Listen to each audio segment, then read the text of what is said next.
My fiancé's rich family made fun of my dead mom's Christmas gifts.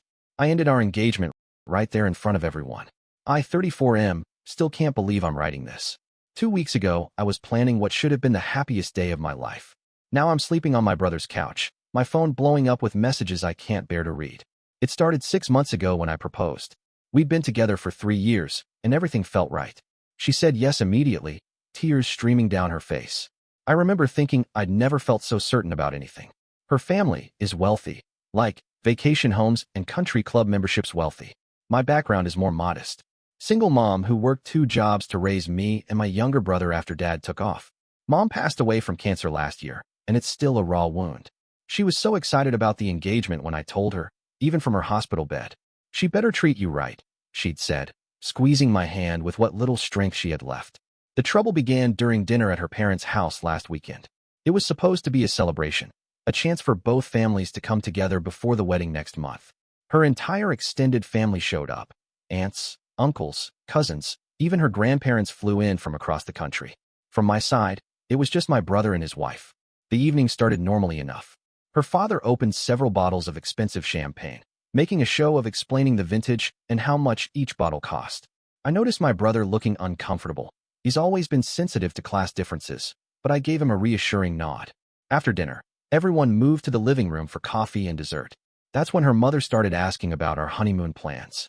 We're thinking of renting a cabin in the mountains, I said. Something quiet where we can hike and relax. Her mother exchanged a look with her father. Oh, but darling, she said to my fiancé, I thought we discussed that resort in the Maldives, the one where your cousin had her honeymoon. My fiancé looked embarrassed. We haven't decided yet, Mom. Well, I suppose a cabin could be rustic, her mother said, her tone making it clear what she thought of the idea. Sort of like camping, but with a toilet. Several family members laughed. I let it slide. I've gotten used to these little jabs over the years. Then her father asked about wedding suits. Have you ordered your tuxedo yet? He asked. Actually, I'm wearing my mom's favorite tie with a new suit, I explained. She bought it for my college graduation. It's this deep blue color she always said matched my eyes. The room went quiet for a moment. You're wearing a dead woman's tie to your wedding? Her cousin blurted out, and a few people snickered. I felt my face get hot. It's important to me that my mom is represented somehow. My fiancée put her hand on my arm.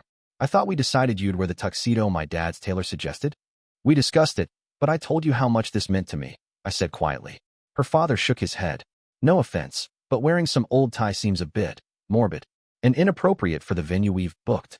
That old thing probably wouldn't match the wedding colors anyway, her mother added. What was it, polyester? More laughter rippled through the room. I looked at my fiancée, expecting her to say something, to defend me, or at least change the subject. Instead, she gave a small, uncomfortable smile. Mom's right. I don't think it would look good in the photos. Something cold settled in my stomach. The tie is silk, actually. Mom saved for months to buy it. Her mother waved a hand dismissively. Well, regardless, I'm sure your mother would understand that some traditions need to be updated. It's not like she had experience with proper weddings, from what you've told us. The room seemed to freeze. Even some of her family members looked shocked. What's that supposed to mean? I asked, my voice steady despite the anger building inside me. Oh, you know, her mother continued, seemingly oblivious to the tension. From what you've said, she was always working those jobs of hers. Court clerk, and what was the evening job? Waitressing. Not exactly the country club set. My brother stood up suddenly. I think we should go. But something kept me rooted to my seat. I needed to hear what my fiancé would say. I looked at her, silently pleading for her to step in, to say something. Anything, to defend the woman who raised me. She looked down at her hands. Mom, please. Her mother continued, as if she hadn't heard. I just think it's sweet that he wants to honor his mother, even if it's not appropriate for the occasion. But you know what might be better? We could make a small donation to that cancer place in her name. That way she's part of the wedding without disrupting the aesthetic. Her father nodded approvingly. That's a thoughtful compromise. I couldn't believe what I was hearing. My mother isn't an aesthetic problem to be solved. No one's saying that. My fiancée finally interjected, her voice low. But Mom has a point. The tie doesn't really go with the wedding theme, and there are other ways to honor your mom. Like what? I challenged. Like the donation idea, she said. Or maybe we could have a small photo of her at the memorial table with my grandparents who've passed. Her cousin leaned forward.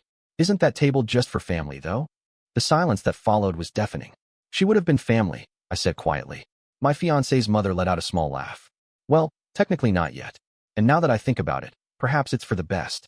No offense, but from what you've described, she might not have fit in with our family events anyway. I stared at her, unable to process the casual cruelty of her words. What my wife means, her father jumped in, clearly sensing danger, is that different backgrounds can sometimes be challenging. I'm sure your mother was a lovely woman, but what? I interrupted. He cleared his throat. Well, there's a certain way things are done in our circle. Certain expectations. I'm sure she did her best with what she had. And what she had was obviously not much, her mother added with a small laugh. Remember when you told us about how she used to wrap your Christmas presents in newspaper because she couldn't afford proper wrapping paper? So creative of her. I remember telling that story to my fiancé in bed one night, my voice thick with emotion as I described how my mom would carefully select the comic strips section because she knew they were my favorite. How she'd spend hours making elaborate bows out of colored yarn to make up for the lack of store-bought decorations. I hadn't told her so her family could use it as a punchline. My fiancée must have seen something change in my face because she squeezed my hand. They don't mean anything by it, she whispered. But I could see in her eyes that she knew exactly what they meant. Worse, I could see that some part of her agreed with them.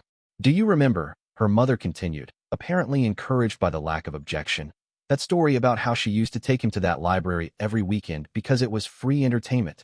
She turned to her sister. Can you imagine? We were taking our kids to Europe, and his poor mother was excited about a library card. Several people laughed, and I saw my brother's wife put a restraining hand on his arm. I looked at my fiancée. Are you going to say anything? She bit her lip. Mom, that's enough, okay? You're embarrassing me. Not, you're being cruel. Not, how dare you speak about his mother that way. Just, you're embarrassing me. And that's when I knew. This wasn't just her parents. This was her too. I stood up slowly. The room quieted, all eyes turning to me. I could feel my heart pounding in my chest, but my mind was strangely calm. With perfect clarity, I understood what I needed to do. The wedding's off, I said. Her face went pale. What? You heard me. The wedding is off. My voice was steady, which surprised even me. Don't be ridiculous, her father scoffed. Sit down. You're making a scene. No, I said. I'm making a decision. I'm not marrying into a family that thinks it's okay to mock my mother. And I'm certainly not marrying someone who sits there and lets it happen. My fiancé stood up, grabbing my arm. You can't be serious. They were just joking around. Were they? Because I didn't hear you defending her. Or me. This is absurd, her mother said. All this fuss over some harmless comments about a woman who isn't even. Choose your next words very carefully. My brother cut in, his voice dangerous. The room fell silent again. My fiancé was crying now. Please, let's just go outside and talk about this. You're overreacting.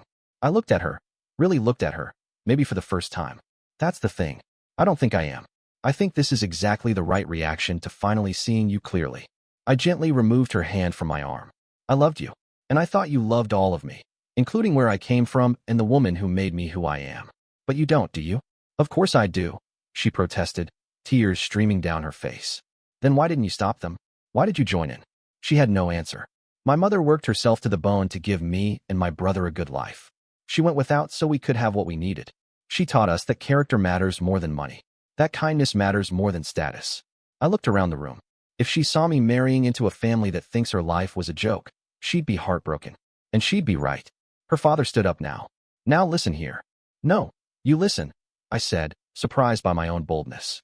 Your money doesn't make you better than my mother. It doesn't even make you her equal. She had more class working night shifts at a diner than you have in your entire mansion. I turned back to my fiancé. I hope someday you realize what you lost tonight. Not me. I'm not that arrogant. But the chance to be part of a family that actually understands what matters in life. I nodded to my brother and his wife, and they stood up immediately.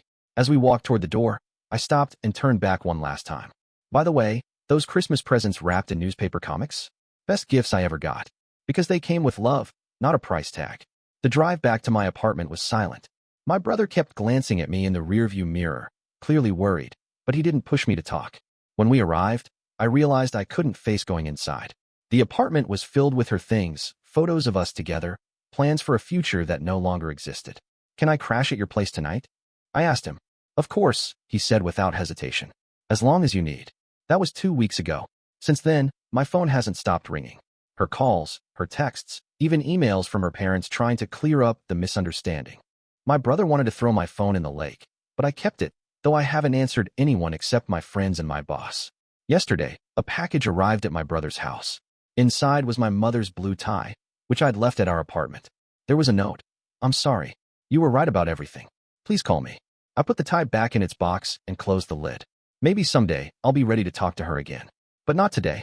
Today, I'm going to visit my mom's grave and tell her she was right all along. I deserved someone who would treat me right. Someone who would have been proud to wear a second-hand tie because of what it represented. Someone who would have been worthy of being called her daughter.